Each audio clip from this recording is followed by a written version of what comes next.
بسم اللہ الرحمن الرحیم بسم اللہ الرحمن الرحیم الحمد للہ وکفا وسلام علی عباده الذین اصطفى وعلى آلہ واصحابہ المجتبى اما بعد فاعوذ باللہ من الشیطان الرجیم بسم اللہ الرحمن الرحیم قل ان صلاتي ونسكي ومحياي ومماتي لله رب العالمين لا شريك له وبذلك أمرت وأنا أول المسلمين وقال الله تبارك وتعالى إنا أعطيناك الكوثر فصل لربك وانحر إن شانئك هو الأبتر وقال رسول الله صلى الله عليه وسلم عظموا ضحاياكم فإنها على الصراط مطاياكم وقال صلى الله عليه وسلم من وجد ساعة أن يضحي فلم يضحي فلا يقربن مصلانا أو كما قال صلى الله عليه وسلم. قابل صد احترام عزیز بزرگوں، نوجوان بھائیوں،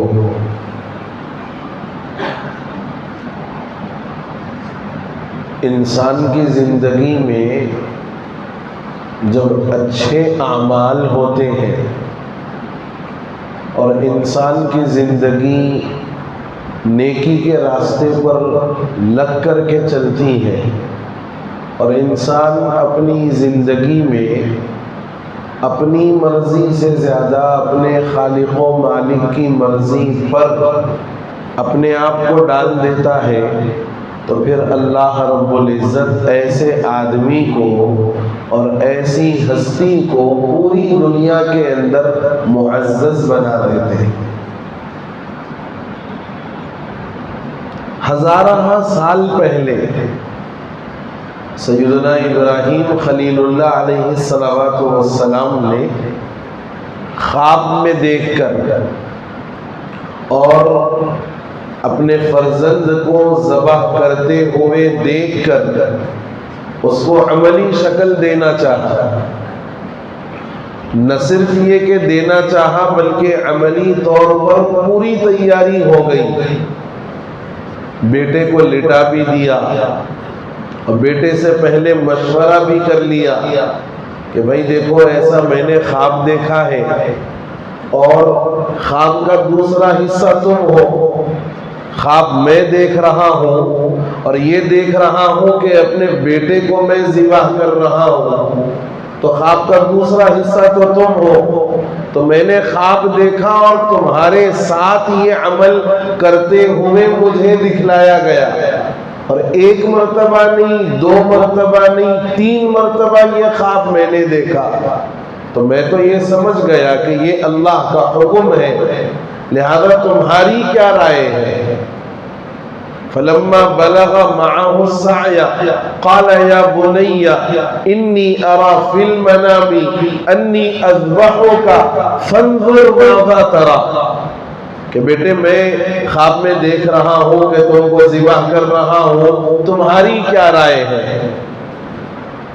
سیدنا اسماعیل علیہ السلام جن سے متعلق خواب دیکھا، آپ نے بڑے معصومانہ لہجے میں فرمایا قال یا ابت افعل ما تؤمر، اے ابا حضور جو حکم آپ کو دیا گیا ہے کر گزریے. جو حکم آپ کو خواب کے ذریعے سے دکھلایا گیا ہے کر گزریے.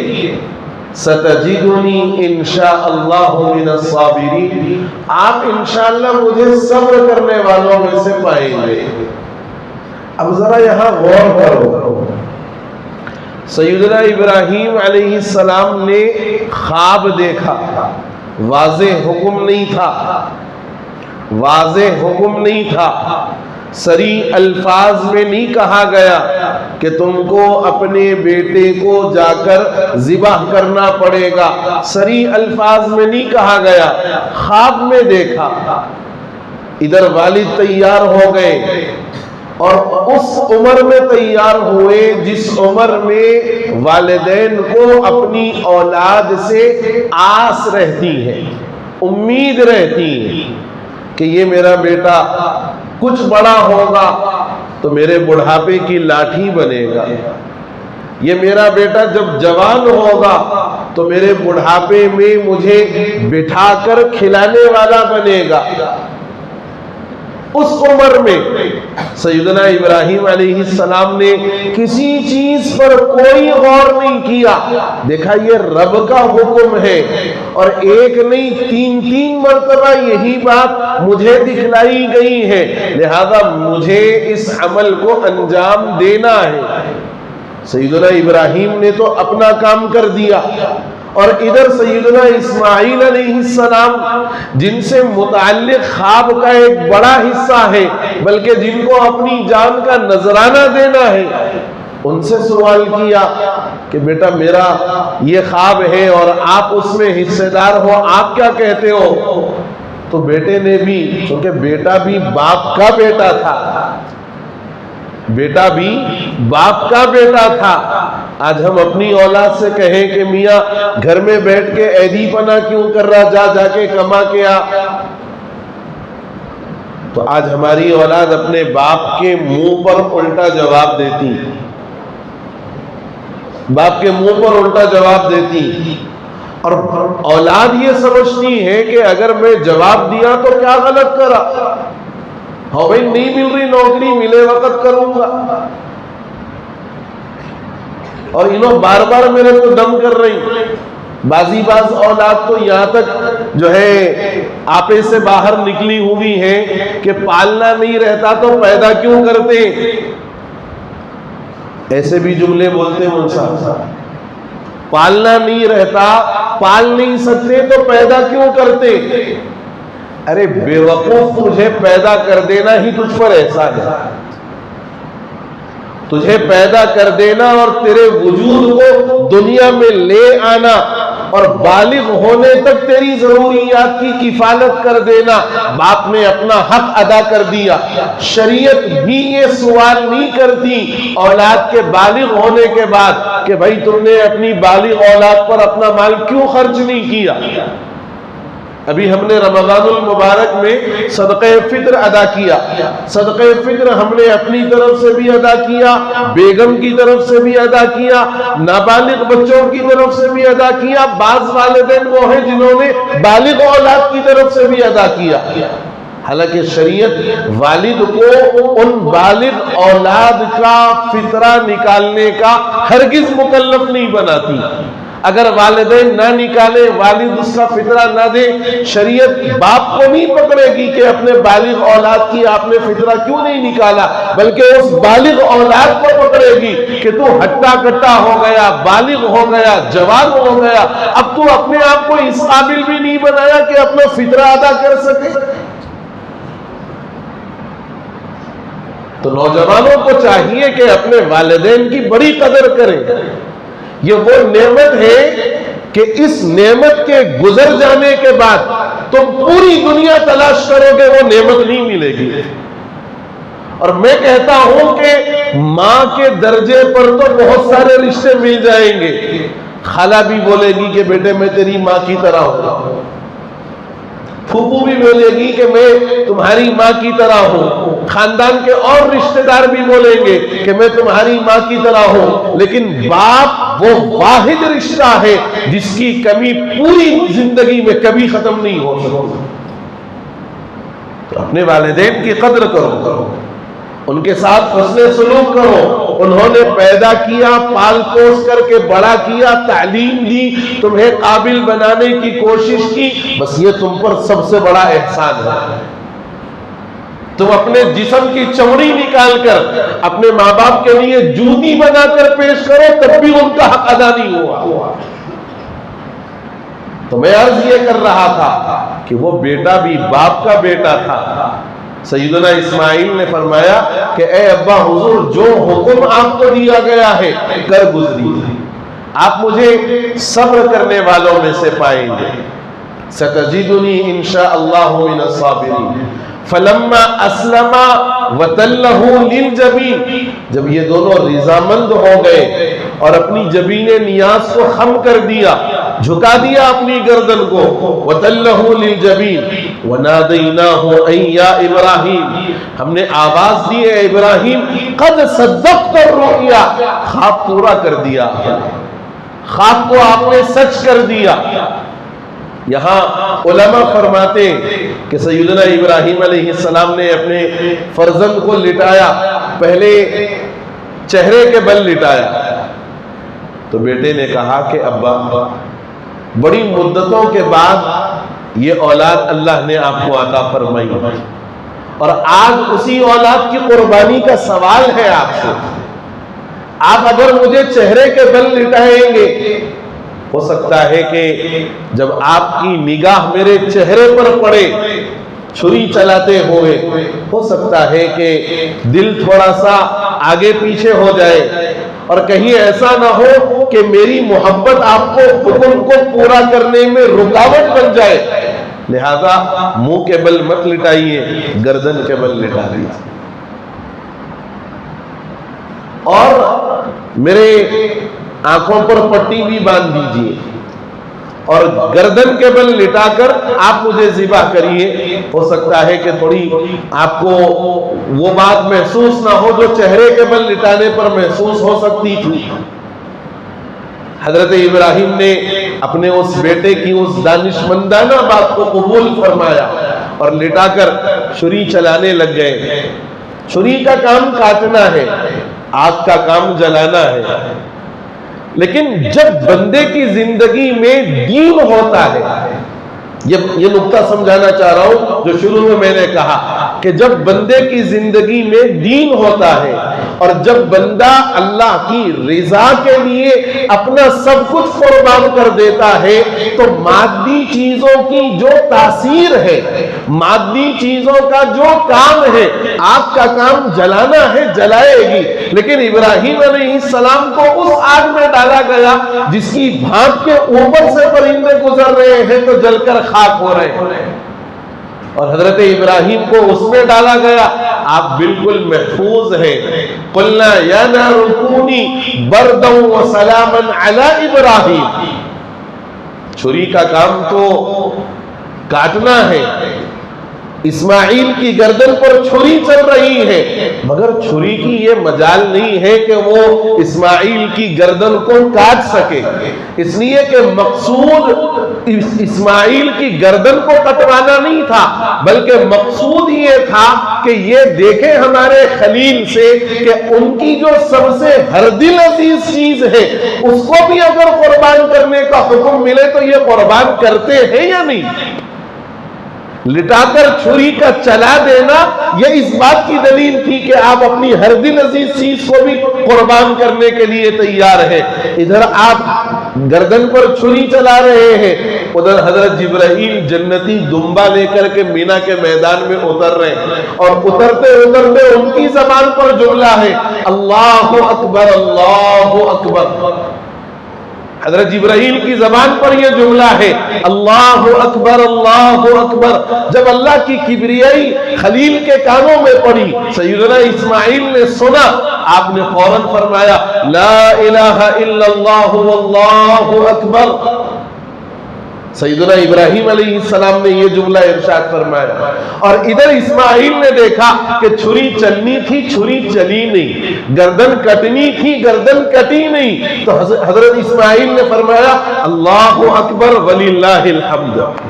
یہ وہ تکبیر تشریق، عشق و محبت کا وہ ترانہ ہے جو مینا کے میدان میں اترتے ہوئے کچھ جملے حضرت جبرائیل نے، کچھ حضرت اسماعیل نے اور کچھ حضرت ابراہیم نے اپنی زبان مبارک سے ارشاد فرمائے تھے. آج ہم انہی جملوں کو بار بار ادا کر کے اللہ کی کبریائی کو بیان کرتے ہیں اور اللہ کی بزرگی اور اس کی بڑائی کا اقرار کرتے ہیں کہ دنیا کے اندر کوئی بڑا نہیں ہے سوائے پروردگار عالم کے. بار بار زبان سے یہ جملے تو ہم ادا کر رہے ہیں، اللہ اکبر لا الہ الا اللہ واللہ اکبر وللہ الحمد، لیکن میرے بزرگوں ان جملوں کے ادا کرنے کے ساتھ ساتھ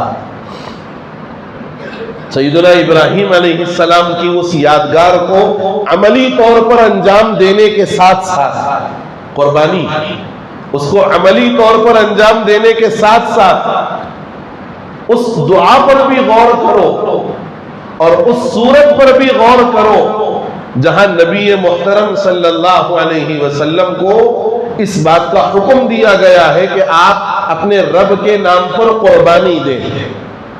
ونحر کا جو لفظ استعمال فرمایا اس کا مطلب ہے آپ قربانی دیں، لیکن ونحر سے پہلے کیا ہے؟ ونحر سے پہلے کیا ہے؟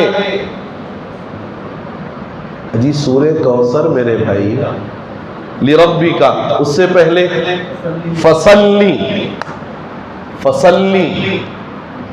اس آیت میں رب تعالیٰ نے دو حکم دیے ہیں، انا اعطیناک الکوثر کہ ہم نے آپ کو کوثر عطا فرمائی، خبر ہے اس کے اندر آقا کے مقام اور آپ کے رتبے اور مرتبے کو واضح کیا گیا کہ کوثر جیسی عظیم نعمت ہم نے آپ کو عطا فرمائی۔ کوثر جنت کی نہر کا نام ہے اور جس کے مشتاق ہر امتی ہوتا ہے کہ نبی کے دست مبارک سے، آپ کے مبارک ہاتھوں سے ہمیں جام کوثر پینا نصیب فرما دے۔ لیکن اس کے بعد والی آیت کا جو ٹکڑا ہے، دوسری آیت، اس میں دو حکم دیے گئے، فصلی لربک ونحر۔ فصلی کا تعلق بھی لربک سے ہے، ونحر کا تعلق بھی لربک سے ہے۔ لربک اپنے رب کے لیے، لربک اپنے رب کے لیے کیا کرو؟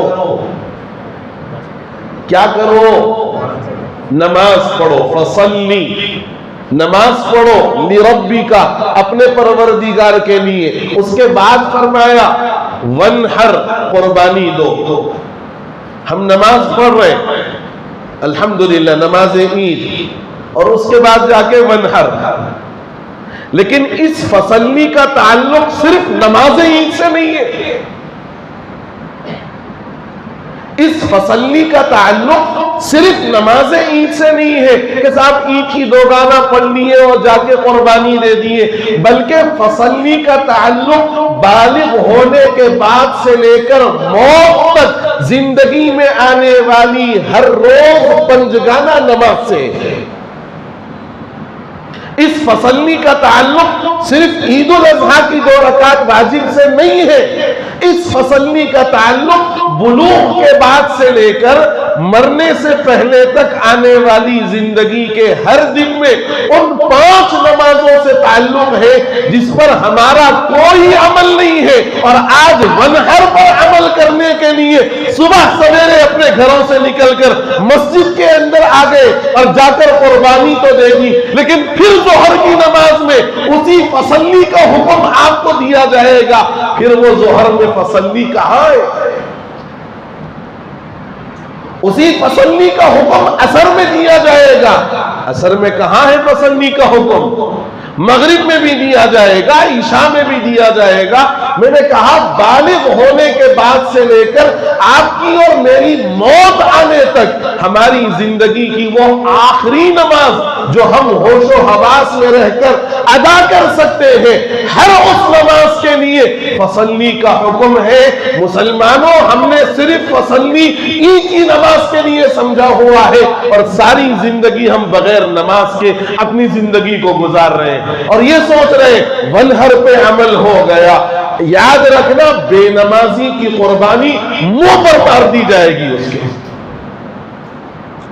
بے نمازی کی قربانی منہ پر مار دی جائے گی۔ ضرورت نہیں ہے اللہ کو ہماری ان قربانیوں کی، اور قرآن نے تو صاف کہا لَن يَنَالَ اللَّهَ لُحُومُهَا وَلَا دِمَاؤُهَا وَلَكِنْ يَنَالُهُ التَّقْوَى مِنْكُمْ۔ نہ تمہارا گوشت اللہ کو پہنچتا ہے، نہ تمہارا خون اللہ کو پہنچتا ہے، پہنچتا تو تمہارے دلوں کا اخلاص ہے۔